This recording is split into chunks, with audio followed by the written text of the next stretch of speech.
told your friend you're not okay, and tell me what's wrong and why you never said you felt that way.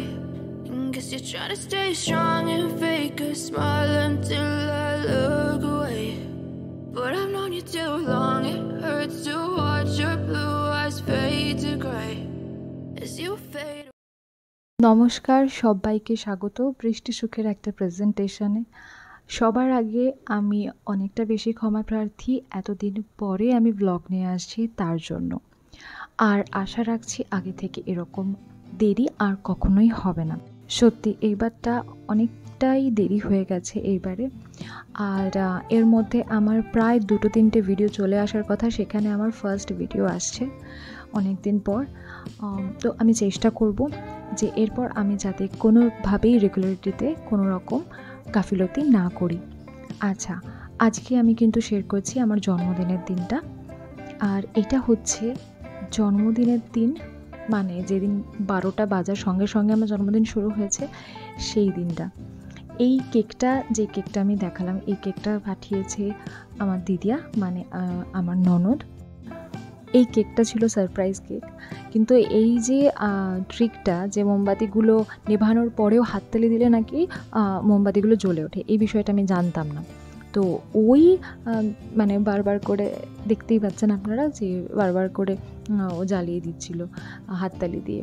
তো একটা সময় গিয়ে আমি বললাম তুই হাততালি দিস না, যদিও আমার ব্যাপারটা জানা ছিল না। ও আমাকে পরে গিয়ে বললো হ্যাঁ ব্যাপারটা সত্যি, যে হাততালি দিলে সত্যি কিন্তু মোমবাতিগুলো জ্বলে উঠছিল। আর আমি ভাবছিলাম যে কী জানি এটা কী বিষয় হচ্ছে, বুঝছি না। তো যাই হোক, এই ছিল ফার্স্ট কেক কাটা আমার জন্মদিনের দিন রাত 12টার সময়। চকলেট কেক আমার অল টাইম ফেভারিট, কিন্তু রাত বলে আমি সেরকমভাবে খাওয়ার চান্স নিইনি, কেন কি চকলেট কেকের যে ক্রিমটা থাকে সেটা আমার রাতে একটু সমস্যা হতে পারে খাওয়ার পরে। তো যাই হোক, অল টুগেদার ফার্স্ট কেক কাটলাম খুব আনন্দের সাথে। আর এটা আমার জীবনে প্রথমবার রাত 12টার সময় কেক কাটা, আগে এত বছরের জীবনে কখনো কাটিনি আমি। তো যাই হোক, তারপরে একটু গল্প করলাম। তারপরে আমার ভাই ফোন করেছিল রাত 12টার সময়, আর এর আগে কখনো আমার করেনি, যেহেতু কলকাতার বাইরে আছে সেই জন্য। ফোনটা করেছিস তুই, রাখ। এই আবার কি ধরনের এগুলো? হ্যালো, হ্যাঁ বলো। বল কি করছিস? আরে আমার ফোনে ভিডিও কল চলছে, বল। হ্যাঁ, ভিডিও কল চলছে। হ্যাঁ, ভাইয়ের সাথে এরকমভাবেই আমি কথা বলি, অনেকটা আমার সাথে ওর এই রকমই সম্পর্ক, কিছু বলার নেই এতে। আমি আর দ্বিতীয় কিছু এক্সপ্লেনেশন দিচ্ছি না। আর এই ছিল সেই দিনটা। তার পরের দিন সকালবেলা উঠলাম, আমার যা গৃহস্থের যা কাজ সেগুলো মিটিয়েছিলাম। ও অফিসে বেরিয়ে গেছিলো। তারপরে একটু সব গুছিয়ে টুছিয়ে নিয়ে আমি একটু টিভি দেখতে বসেছিলাম। আর আগের দিন রাতের কেকটা আমি খাচ্ছিলাম একটু একটু করে, কেন কি এই সময়টা না জল খাবারের পরে খুব খিদে পেত, তো সেই জন্য একটু একটু করে কেক খাচ্ছিলাম।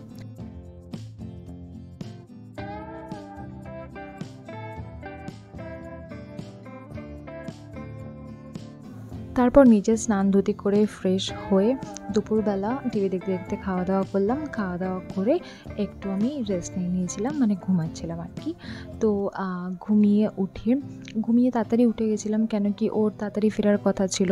তারপরে আমাদের ডিনার করতে যাওয়ার কথা ছিল, তো তার জন্যে আমি তাড়াতাড়ি ঘুম থেকে উঠে কি পরবো না পরবো সেটা একবার দেখে নিচ্ছিলাম। আর এই কুর্তিটা হচ্ছে বেনারস থেকে নেওয়া চিকেন কারি, আমার ভীষণ ফেভারিট, বিকজ এর যে গ্রেডিন কালারটা আছে আমার খুব ভালো লাগে। আর এই হচ্ছে হোয়াইট কালারের সালোয়ারটা, যেটা আমি পরবো ভেবেছি।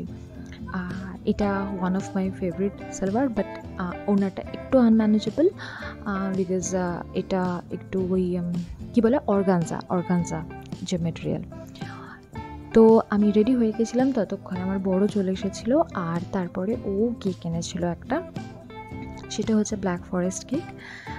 অ্যাজ ইউজুয়ালি যেটা বলছিলাম আর কি, কলকাতার বাইরে চকলেট কেক বা ব্ল্যাক ফরেস্ট কেক, মানে চকলেটের কাছাকাছি কোনো কেক হলে সেটা কিন্তু মানে খাওয়া যায়, আদারওয়াইজ কীরকম কী টেস্ট হবে না হবে কিছুই জানা নেই। তো যাই হোক, আমি অল টুগেদার চকলেট কেক ভালোবাসি, সেই অনুযায়ী আমার বর কিন্তু চকলেট কেক নিয়ে এসেছিলো। যাই হোক, তারপরে আমরা খেলাম, ও একটু কেক খেলো, এমনিতেও অফিস থেকে ফিরে তেমন কিছু খাইনি, তাড়াহুড়ো করে খুব বেরিয়ে যেতে হয়েছিল, তো সেই জন্য ও একটু কেক খেয়ে নিল। আর তারপরে আমরা আমাদের কাছে কিন্তু মানে বাইরে খাওয়াটা এমন কিছু বড় বিষয় নয়, কেন কি আমরা যেহেতু মানে একলা থাকতাম, উইকেন্ডে কখনো কখনো বা উইকের কখনো কখনো যদি ছুটি থাকতো আমার কিন্তু রান্না করতে ইচ্ছে করতো না, তাই বাইরে থেকে খাবার নিয়ে খাওয়া হতো। তো বাইরে খাওয়া ব্যাপারটা এমন কিছু বিশাল মানে যে এ ব্যাপার সেরকম কিছু নয়। আর মাঝখানে বলে রাখি, এই পার্কটাতে আমরা ঘুরতে এসেছিলাম, ফার্স্টে এই পার্কটাতে ঘোরার কথা ছিল, তারপরে খেতে যাবো ভেবেছিলাম, কিন্তু সেটা হয়নি, কারণ পার্কটা আমাদের যেতে যেতে বন্ধ হয়ে গেছিলো। তো যেটা বলছিলাম আর কি, যে আমাদের বাইরে বেরোনোটাই হচ্ছে মেন ব্যাপার, একে অপরের সঙ্গে সময় কাটানোটাই মেন ব্যাপার, নইলে ওই বাইরে খাওয়ার বিষয়টা কিন্তু হয়েই যেত। আমিও যদিও বা বাইরের খাওয়াটা পছন্দ করতাম, ও কিন্তু একেবারেই পছন্দ করতো না, just because of extra spices. তো যাই হোক, তারপরে কি করলাম, তারপরে দেখতেই পাচ্ছেন গোলা নামক একটা ব্যাপার খেলাম, মানে নামক না, একটা ওরকমই বিষয়। গোলাটা তো একটা মানে আইসক্রিমের একটা শেপের মতন হয়, বাট এটা হচ্ছে আইস ফ্লেক্সের মতো অনেকটা।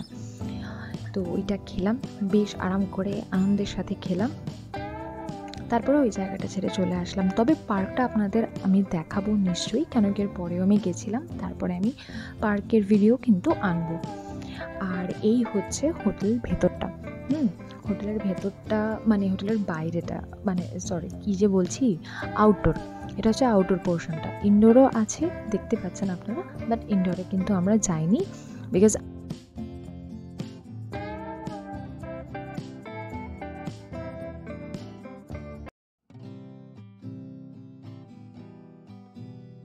আমরা বসেছিলাম আউটডোর পোর্শনটা, ইনডোরে যাইনি, বিকজ আমরা দুজনেই একটু রুফটপটা পছন্দ করি, যে হাওয়া দেয় একটু একটু, ওই হাওয়াটা কিন্তু আমাদের দুজনেরই খুব পছন্দের। তো সেই জন্যে আমরা ইনডোরে কিন্তু বসিনি। আর আউটডোরটা এত সুন্দর সাজানো গোছানো, একটা শান্ত এনভায়রনমেন্ট, যে আমাদের দুজনেরই ভীষণ পছন্দ। এই যে হারিকেনের কাঁচের মধ্যে একটা জেল ক্যান্ডেল, একটা ক্যান্ডেল লাইট ডিনারের একটা আলাদা ভাইব তো ছিলই, সাথে যে এই যে খেলাও হচ্ছিল, IPL চলছিল তখন, তো সব মিলিয়ে কিন্তু সব রকম ভাইব ওখানে পাওয়া যাচ্ছিল। আর তার সাথে সাথে খাবারটা কিন্তু আমরা শান্তিভাবে খেতে পেরেছিলাম, কেন কি সবথেকে যেটা বড় কথা, যে যে মানে খুব বেশি ঝাল হয় বাইরের খাবারে, এই ধারণাটা আমার বরের কিন্তু কেটে গেছিলো। তো ফার্স্টলি আমরা নিয়েছিলাম তন্দুরি চিকেন, আমি যেখানেই যাই তন্দুরি চিকেন আমি খাবো এরকম একটা ব্যাপার, ওটা আমার টপ মোস্ট ফেভারিট। আর তারপরে অনেকটা গল্প করছিলাম, মানে আমরা একসাথে অনেকটা সময় একসাথে থেকেছি, কিন্তু একসঙ্গে সময় কাটানো হয়ে উঠছিল না কিছুতেই। তো সেই জন্যই বলে মনে হচ্ছিল যে আমরা কথা বলেই যাচ্ছি, পেটের থেকেও সব থেকে বড় কথা যে মনে কতগুলো কথা জমেছিল, সেগুলোর কোনো ইয়ত্তা নেই। তো যত না খাচ্ছিলাম তার থেকে বেশি বক আমরা যে অনেক দিন ধরে ঠিক রকম সময় পাচ্ছিলাম না, সেটা কিন্তু এই সন্ধেবেলাটা বুঝতে পারলাম। তাতে মানে মনে হলো যে আমরা যে কথা বলা শুরু করেছি সেটা শেষ হচ্ছিল না। তো ওই রকমই বিষয় আর কি, যা হয় একলা থাকলে সংসারের যে একটু চাপ থাকে তার কারণেই হয়। আর এখানে আমি খাওয়া দাওয়া শেষে নিয়ে নিয়েছি মৌরি। হ্যাঁ, আমি জানি না আপনারা কি ভাববেন না ভাববেন, আমি রেস্টুরেন্টে গেলে মৌরি নিয়ে নিই, এরকমভাবে টিস্যুতে করে জড়িয়ে মৌরি নিয়ে নিই। আর এইটা হচ্ছে এন্ট্রিটা, মানে হোটেলটাতে ঢুকলেই এইটা হচ্ছে কি এন্ট্রি। আর আপনারা কিন্তু এই ডেটটা দেখে আমাকে প্লিজ কোয়েশ্চেন করবেন না, অবভিয়াসলি এই ভিডিওটা অনেক পরে আমি কিন্তু ভ্লগে দিচ্ছি। তাহলে খাওয়া দাওয়া করলাম হচ্ছে স্টার্টারে চিকেন তন্দুরি, আর মেন কোর্সে হচ্ছে ফ্রাইড রাইস আর চিলি চিকেন। তারপরে আমরা একটু নিচে নেমে একটু ফাইজলামো করছিলাম, তারপরে বাড়ি ফিরে গিয়েছিলাম। বাড়ি মানে কমপ্লেক্সে ফিরে গেছিলাম। তার বাবা, কমপ্লেক্স মানে আমরা যেখানে থাকি আর কি, বুঝে নিন আপনারা। তো যাই হোক, এইটা গেল গিয়ে আমার জন্মদিনের দিন। তারপরে হচ্ছে কি লাস্ট এপিসোড, যেই এপিসোডে মায়ের কেকটা, মানে মায়ের পাঠানো কেকটা আমি কেটেছিলাম। ও অফিস ফেরত কেকটা নিয়ে এসেছিলো আমার জন্য। আর তারপর আমরা ভিডিও কলে সেলিব্রেট করেছিলাম। এই হচ্ছে পরপর 3খানা কেক কাটা। আমার মনে পড়ে না আমি আজ অবধি কখনো কোনো জন্মদিনে 3খানা কেক কেটেছিলাম কিনা, মানে কাটিনি। আমি স্যাঙ্গুইনলি বলতে পারি। আর এইটা হচ্ছে গিয়ে মায়ের কেকটা কাটলাম। আর এই এখনই আমি জিনিসটা ক্লিয়ার হলাম, যে পুরোপুরি ক্লিয়ার হয়েছিলাম যে হাততালি দিলে মোমবাতিগুলো জ্বলে, বাট আমি হাততালি দিয়ে মোমবাতিগুলো জ্বলছিল না। যাই হোক, মিশন সাকসেসফুল হয়নি, তাই কেক খেয়ে সেলিব্রেট করলাম আমার জন্মদিনের দিনটা। এটা অবশ্য জন্মদিনের পরের দিন, কিন্তু তাও সেলিব্রেশন তো জন্মদিনেরই।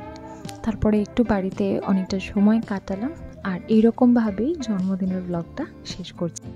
আপনারা কিন্তু এই গরমে সবাই অনেকটা ভালো থাকবেন, সুস্থ থাকবেন। আমি আসছি আবারও কোনো এক্সাইটিং ব্লগ নিয়ে। ততক্ষণ সবাই ভালো থাকুন, সুস্থ থাকুন। ভিডিওটা ভালো লাগলে একটা লাইক করে দিন। আজ তবে আসি, টাটা।